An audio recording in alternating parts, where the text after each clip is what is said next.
토요 묵상 말씀은 예레미야 48장 36절에서 47절입니다. 그러므로 나의 마음이 모압을 위하여 피리같이 소리내며 나의 마음이 기레레스 사람들을 위하여 피리같이 소리내나니 이는 그가 모은 재물이 없어졌습니다. 모든 사람이 대머리가 되었고 모든 사람이 수염을 밀었으며 손에 칼자국이 있고 허리에 굵은 배가 둘렸고 모압의 모든 지붕과 거리 각처에서 슬피 우는 소리가 들리니 내가 모압을 마음에 들지 않는 그릇같이 깨뜨렸음이라. 여호와의 말씀이니라. 어찌하여 모압이 파괴되었으며 어찌하여 그들이 애곡하는가. 모압이 부끄러워서 등을 돌렸도다. 그런즉 모압이 그 사방 모든 사람의 조롱거리와 공포의 대상이 되리로다. 이는 여호와의 말씀이니라. 보라, 그가 독수리같이 날아와서 모압 위에 그의 날개를 펴리라. 성읍들이 점령을 당하며 요새가 함락되는 날에 모압 용사의 마음이 산고를 당하는 여인 같을 것이라. 모압이 여호와를 거슬러 자만하였으므로 멸망하고 다시 나라를 이루지 못하리로다. 여호와의 말씀이니라. 모압 주민아, 두려움과 함정과 올무가 내게 닥치나니 두려움에서 도망하는 자는 함정에 떨어지겠고 함정에서 나오는 자는 올무에 걸리리니 이는 내가 모압이 벌 받을 해가 임하게 할 것임이라. 여호와의 말씀이니라. 도망하는 자들이 기진하여 헤스본 그늘 아래 서니 이는 불이 헤스본에서 나며 불길이 시온 가운데 나서 모압의 살적과 떠드는 자들의 정수리를 사름이로다. 모압이여, 내게 화가 있도다. 그모스의 백성이 망하였도다. 내 아들들은 사로잡혀갔고 내 딸들은 포로가 되었도다. 그러나 내가 마지막 날에 모압의 포로를 돌려보내리라. 여호와의 말씀이니라. 모압의 심판이 여기까지니라. 아멘.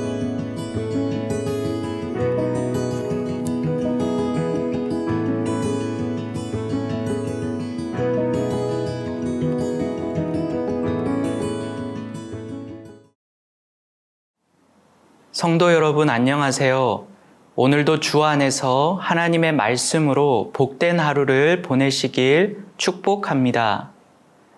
우리가 앞서 며칠간 살펴본 대로 오늘 본문 또한 모압에 관한 말씀입니다. 총 47절로 구성된 예레미야 48장은 모압에 관한 말씀으로 채워져 있습니다. 그리고 오늘 본문은 모압에 관한 말씀이 마무리되는 마지막 내용을 담고 있습니다. 우리가 읽은 36절에서 47절까지 말씀은 크게 세 단락으로 나눠볼 수 있습니다.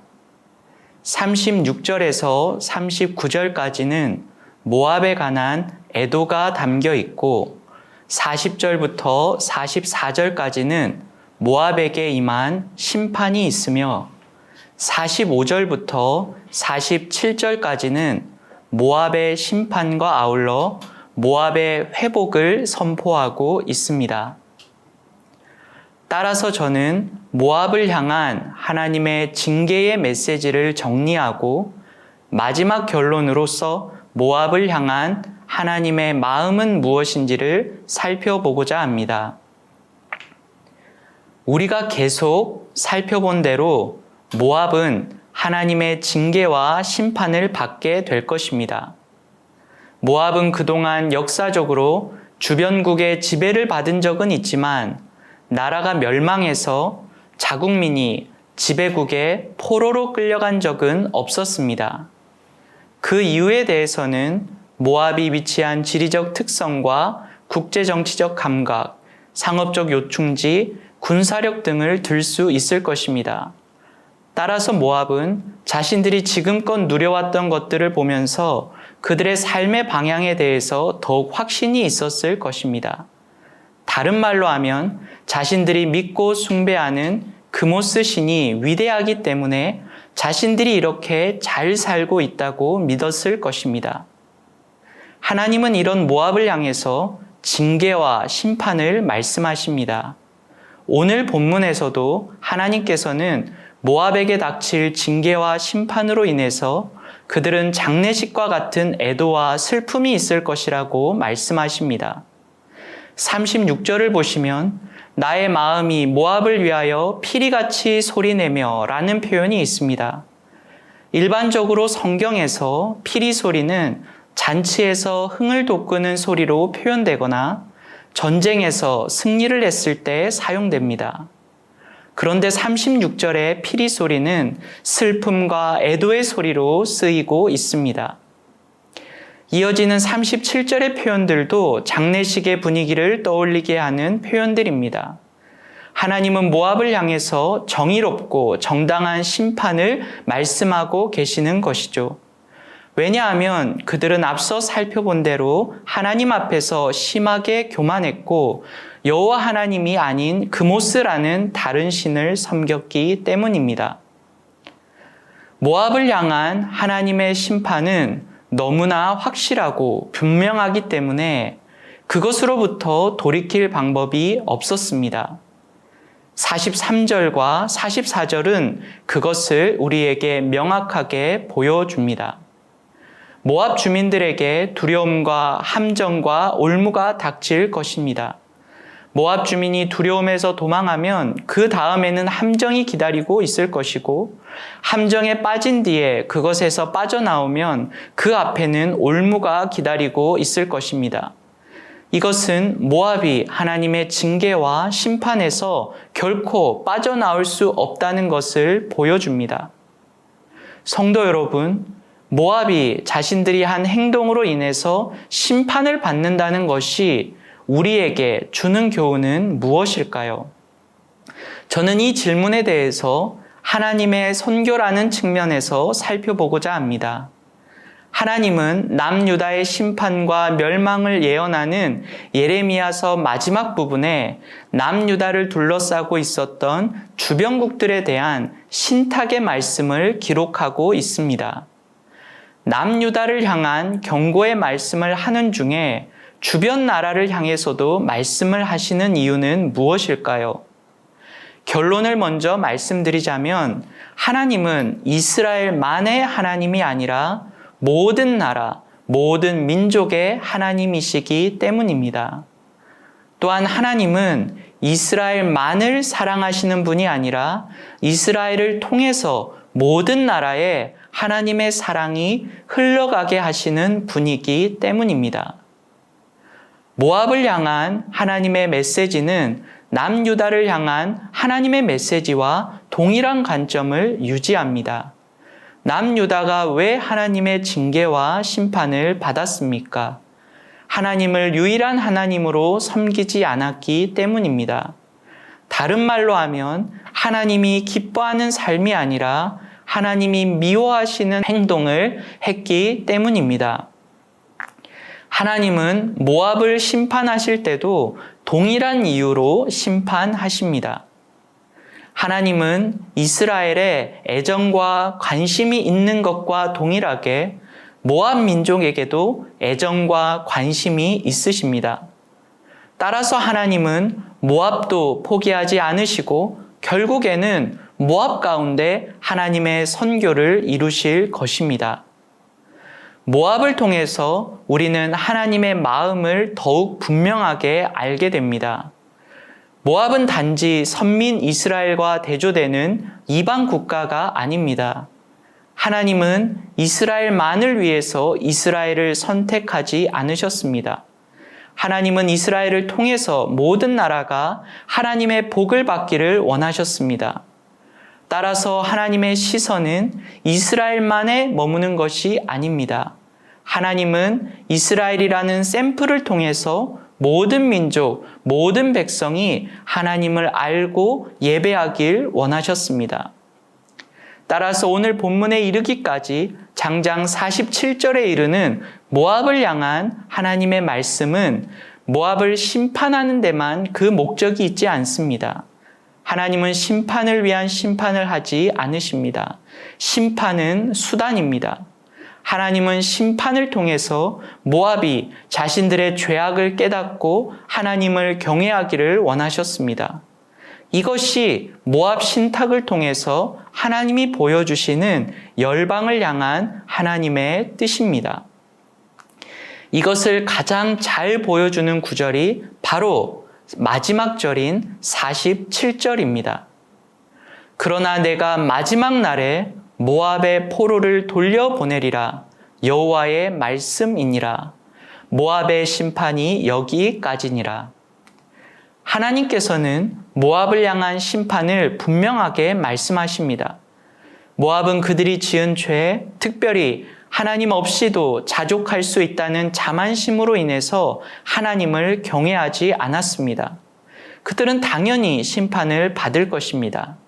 그러나 그것으로 끝이 아닙니다.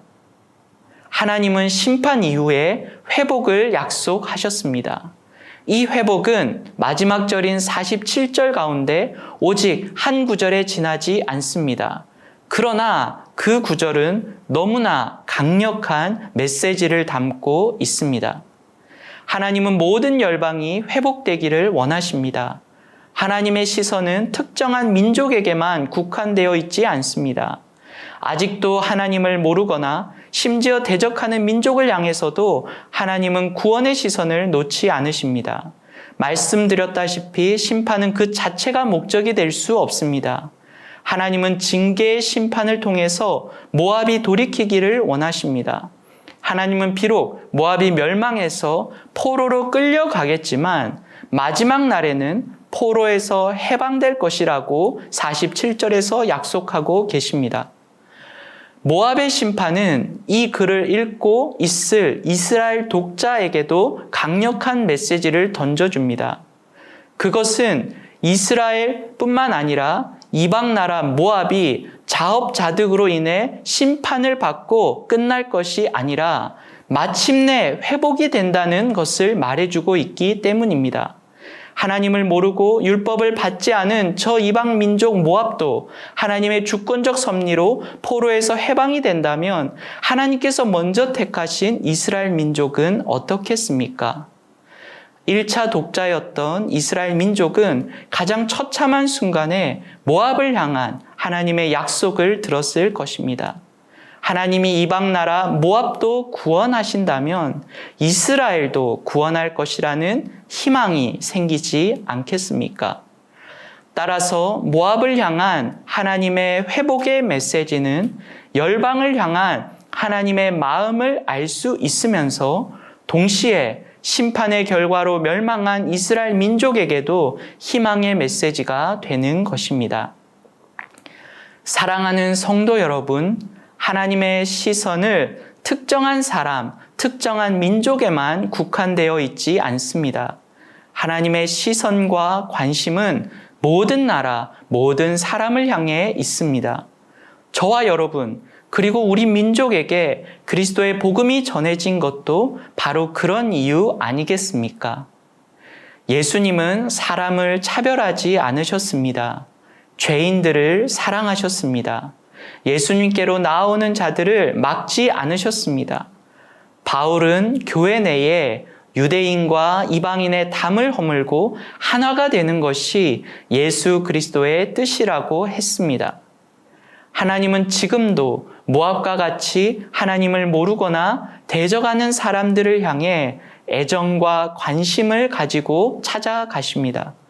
하나님의 선교는 차별 없이 모든 영역, 모든 사람에게 흘러가고 있습니다. 하나님은 우리의 죄를 간과하지 않으시지만 그것으로 끝나는 것이 아닙니다. 하나님은 포로된 자를 다시 부르시는 분이십니다. 하나님의 심판은 주의 백성들을 회복하기 위한 수단이지 목적이 아닙니다. 저와 여러분의 시선과 마음가짐도 이와 같기를 바랍니다. 우리도 한때 모압과 같은 자들이었습니다. 우리는 혈통적으로 유대인이 아니었습니다. 오히려 모압과 같은 이방인이었습니다. 그러나 하나님은 선교사님들과 많은 그리스도인들을 통해서 우리를 찾아오셨습니다. 그리고 우리를 그리스도 안에서 회복시키셨습니다. 우리 주변에 아직 예수님을 모르거나 무시하는 이웃들이 있을 수 있습니다. 하나님은 그분들을 향해서도 계획이 있습니다. 47절에 기록된 대로 마지막 날에 모압의 포로들이 돌려보내지는 것 같이 하나님은 마지막 날에 하나님의 구원을 우리의 이웃들에게도 이루어 가실 것입니다. 모압을 향한 징계와 회복은 지금도 이루어지고 있습니다. 한때는 내가 모압이었다는 사실을 기억하시길 바랍니다. 그리고 우리도 하나님의 마음과 시선을 가지고 주변에 아직 주 예수를 모르는 이웃을 대하시길 바랍니다. 하나님께서 고칠 것은 고치시고 돌이킬 것은 돌이키게 하시고 회복되게 하실 것은 회복되게 하실 것입니다. 우리는 그 하나님의 선교에 참여한 자로서 하나님의 뜻을 이루는 각자의 역할을 충성되게 하면 될 것입니다. 오늘 하루도 하나님의 공의로우신 심판과 인내하신 사랑의 회복을 붙잡고 하나님의 선교에 동참하시는 성도님들 모두가 되시기를 주님의 이름으로 축원드립니다. 오늘 받은 말씀을 기억하시면서 함께 기도하겠습니다.